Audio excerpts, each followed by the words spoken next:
lalim ng gabi, kung saan ang anino ay madilim. Nakalugmok siya sa sulok, puno ng pag-abigong malalim. Isang bundok ng pagkakamali, utang na di mabayaran.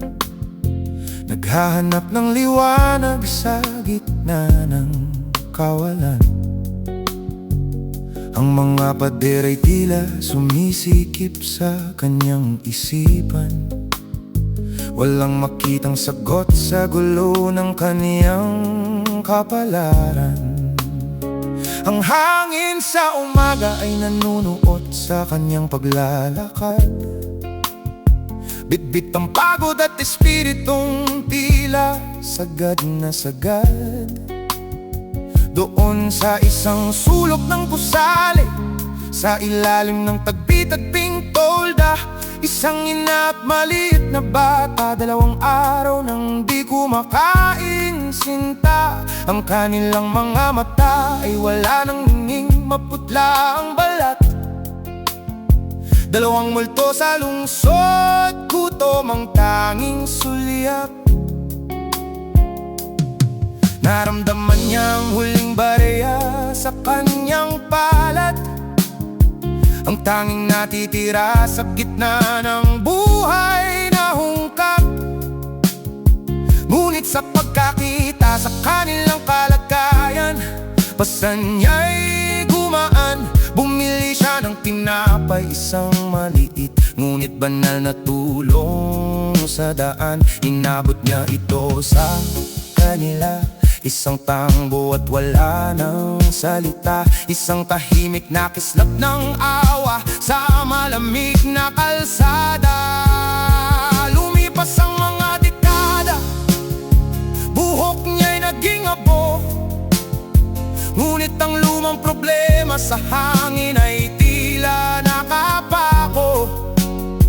Isang pasaning kaibigan, buhol na di makalas. Ang uri ng pahit na kahit malakas ay mawawalan ng lakas. Nakatayo siya sa bingit, tiyak na ang pagbagsak.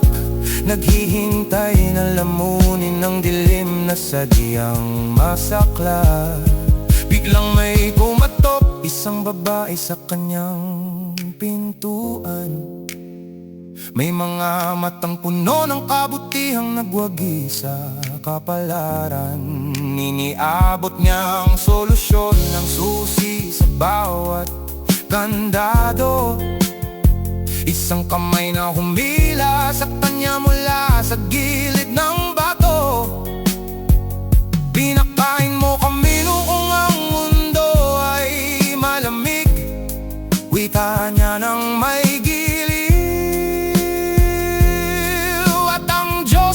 nagsugo sa akin upang ika'y aliwin.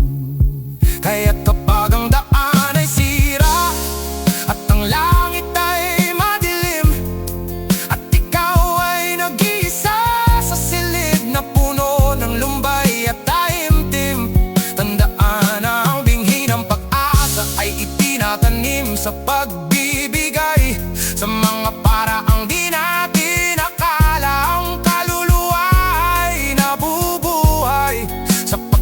ang Diyos ay kumikilos sa mga aninong di natin batid, upang ang isang pirasong tinapay ay maging tadhana na hatid.